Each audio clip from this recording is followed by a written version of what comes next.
everyone, my name is Anastasia. And I'm Makram Hani. And we are from Arms and McGregor International Realty from Dubai. Today we will be answering questions that tenants do ask so frequent, as well as landlords, people who own properties and want to rent them out. And what Anastasia and I done this morning is we collected some of those questions from what Anastasia lives with landlords and tenants on a daily basis, as well as many other members of our team. Yes, they were approaching us and coming with a lot of questions that were like quite similar and mostly has to do with the agreements between the landlord and the tenant. Sometimes it's misperceptions. Exactly. It's pure misperceptions, yeah. Exactly. So usually what we are starting with, after obviously we found the right property for the tenant, the question that comes first is the inventory list, and how important is that? Sure. To make sure the condition of the apartment is well, like the maintenance of the apartment, and also after that it comes with a question of is the landlord responsible for the major, the minor issues? So let's discuss about that. Very important if it's furnished, unfurnished, or semi-furnished. Does it have white goods? Does it have full furniture? The inventory or stock count is much more complex if it is fully furnished. You need to count every single piece of property you're getting, from a fork and a knife to a couch. Exactly. Make sure that all of them are proper and operating properly, as well as counting all the glasses. They are minor things, but they can be points of dispute, which we try to remove whenever a tenant and a landlord are involved. The relationship between a tenant and a landlord is key. Yeah. Exactly. And the points that you've raised, Anastasia, are major. What about the maintenance? Who does it? Usually, like what's been the industry practice, the minor maintenance issues should be the tenant's Consumables, responsibility. Exactly, the Consumables. Or sometimes people, they like to mention the ones that are below 500 dirhams cost. As far as the major maintenance issues, or the one that are above 500 dirhams, should be the responsibility of the landlord, or the belongings of the apartment, such as white goods, if they were in the apartment before. This all has to be the responsibility of the landlord. Unless they're outside the warranty period, which is very important to mention. So if the white goods are out of the warranty period, regularly it's the responsibility of the tenant, because it's usable by the tenant. Sometimes it does cost more than 500 dirhams, still the responsibility of the tenant. And it's very important that that is mentioned and that is clear in the contract for both parties. Exactly. And we always tell the landlord, it's your apartment, it's your house. You want to make sure that you have anyone considering it a home today, take care of it and the upkeep of it for future value add, and to make sure that you don't have to do major maintenance jobs with time. Similar to a point that you are asked so often, the AC filter cleaning. The AC filter cleaning saves your family's health as a tenant, your money. Have children. Yeah, your money as that's the air you breathe. In most buildings, there you don't open the window so often. Yeah. Exactly. The money, the AC bill. The AC bill, also the discussion whether who should pay the AC bill, the landlord or the tenant. Now that's clear in most cases, except in few buildings where it comes with the service charges. Like Exactly. you have buildings. Anastasia works in Marina most of the time, and that's her area. And in some buildings, the AC is still not metered separately, and that's a confusion that happens. It's better to happen pre-agreement so that it can be agreed on, rather than post-agreement, which can become a dispute. Exactly. What other questions, Anastasia, are we asked, and are you asked on a daily basis? Speaking about the inventory list and the furnished and unfurnished apartments, usually tenants, they ask also about the security deposit, how much the security deposit should be.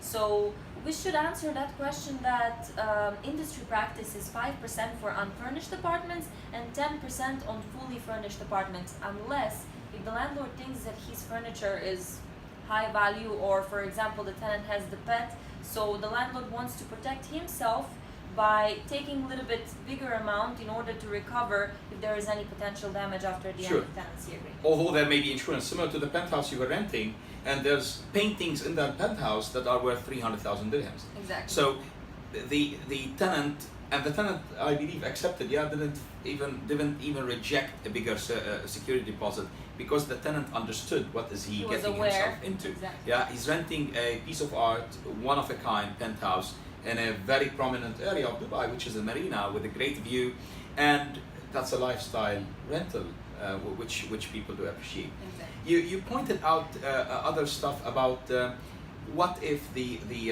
landlord and the tenant have an issue on the who registers the ijari, I believe. Yeah. Exactly. It's common practice that tenant does register it, although it's the rule and the law that the landlord does register it, but who pays for it? Exactly. So by practice, the tenant should pay for it. Although Not by practice and by rule, the tenant should pay for it. exactly. But by the landlord should do it. Now, who does it by practice? The tenant. the tenant. Yeah, exactly. the tenant ends up doing it most of the time, and which is not ideal in some cases for the tenants. However, they can't connect diwa. Exactly, they can't connect the diva without it. But usually, where it comes to the confusion is where you've given once the contract to the tenant, and then they go and then they check in the contract is written the ijari should be the responsibility of the landlord. And In the then unified question contract. comes. Exactly. And then the question comes, why do I need to go and register it when it's mentioned that it's the landlord's responsibility? No, if you don't have the ijari, you will not be able to register your diwa, and you save yourself the hassle. What if the landlord is outside of the country and he is not allowed to? And it's pretty easy to register Exactly, ijari. It exactly. can be done in many of the centers around, and it's logical, again, to create a good relationship between two parties that the tenant does register ijari. It's very important thing. The other point that you were talking about, and we talked about a few days ago also, is what if the tenant is asking to move in and give the checks for the move-in date, dated the move-in date? Yes. And that's also major, because if the tenant does insist on that, the landlord is under risk. What are the risks, Anastasia? The risk is that, for example, if the tenant gives the check or doesn't want to give the check before the contract expires, usually the check won't be cleared, or maybe there is not enough money. So just for the security for the landlord, Specifically in the first year, specifically on entry. Exactly. Yeah, if it bounces and he doesn't give it, that's why we ask 3 days before move-in. exactly. That the check is dated 3 days before move-in. If it bounces, the landlord is in trouble. Also, it's the first impression. So because you're And landlords who do ask, or tenants who do ask for the landlord to sign before they give checks. yes. Yeah? The landlord is committing the property. The tenant should commit the checks, and then the agreement can happen. In an ideal situation, people will be sitting in front of each other on the same table and doing it. In a circumstance where the landlord doesn't live here, it can't happen. What are the points that we always raise for tenants, similar to protecting themselves? Whom should they pay the rental to? How should they make sure that they're paying it to the landlord?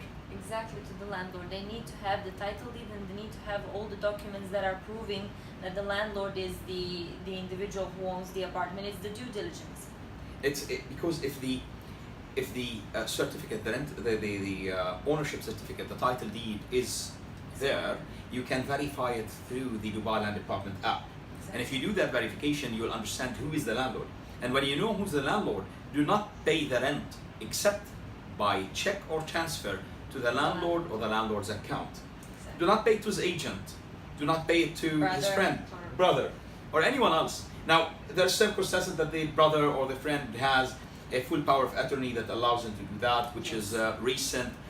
Then it may be acceptable, although I always do prefer that it's paid to the landlord only. And if it's mentioned even to the POA, mention it in the contract with the number of the POA that you're referring to. Yeah, it's major. We should also discuss about one more thing that I faced just recently when it comes to Ijari. So, namely, there was the property with the two landlords. It was a father and the son. And then, when the tenant went to actually register the contract, by the new policy, they said that there should be the signatures from Sure, both. definitely. It's both two owners, yeah? individuals. Yes. Can you sell a car that's owned by two people by one signing? Not really. Yes. You can't rent a property, sell it, or do anything else with it, which is logical. So that's a very important point. Both parties should sign a contract. Yeah. Another important point also, Anastasia, that you've talked about is the ability of the tenant to vacate the property prior to the end of the contract, so early termination, and negotiating the penalty Notice period or the penalty. notice period. Exactly. Yeah, Exactly. that's a major point, because if that is not clear in the contract initially, it can become a point of dispute, and the whole process is to eliminate points of dispute Yes, but usually when they're trying to negotiate is when they're not sure about their job. prior to the contract Exactly. signature, not Prior within to the contract. Exactly. Prior to the contract signature, they usually ask the question like, what if I lose the job and if I have to leave the country by the circumstances or something like that? Then in that case, will the landlord be reasonable enough not to charge me the 2 months penalty? Again, Maybe it's at his negotiation. consent. Okay. If you have, as a landlord or as a tenant, any term that you would like to put beforehand, please do. But please put it at the beginning of the contract, rather than you being stuck in a non-comfortable situation within the contract. Is there any other questions between the questions that the team have subjected Anastasia, which you would like to answer? I think that one of the members approached me with a question, what if the tenant asks for the handover of the key before the contract starts? And then we were mentioning there are some grace periods and... Sure, that's key. So currently people get the key on the day of move-in. Sometimes the landlord may be reasonable to give it a few days before. Or we can say maybe reasonable, because it's reasonable enough that he gives it from the day of rental start. This is the day that rent is starting. To protect the landlord, you can create the check to clear before the handover of the key, and then the landlord may be cooperative and give you the key before that. Now, Anastasia, something that is very important, with the more maturity comes into the market and vacancy periods are going longer, it's now more than ever do we see periods of free rental at the end of a contract. I believe we will start seeing also periods of free rental at the beginning of the contract, which is the grace period. Maybe not a month, maybe 10 days for people to prepare the property. Maybe some add-ons also, they move in for free or whatever. That's key, that's important. Exactly. And that may start happening. The practices are changing. We used to see too many one checkers. Now there's no or very few people who do pay rents in one check. It's important that we understand and realize that the market is changing in that direction. And whoever regulates the market isn't brokers, isn't even the regulator. The regulator sets the regulation forward. However, whatever sets the market momentum and pace and practices is the market itself, is what's happening with the market. So we were talking about a few days ago about the commission payment from a landlord's side. So maybe it's not a practice today. It may be a practice tomorrow, where the landlord needs to pay a commission.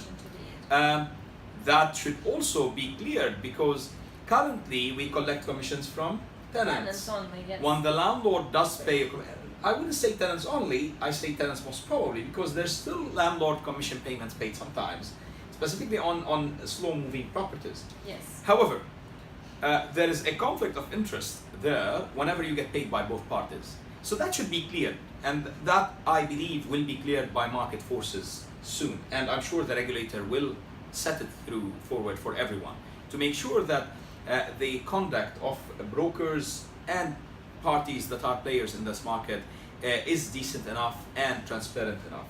Exactly, especially when we as brokers are representing the landlord's property, I think that should be valued as well. The landlords, when you are representing the landlord's rights and they're representing the landlord, you shouldn't be able, however, to charge the tenant.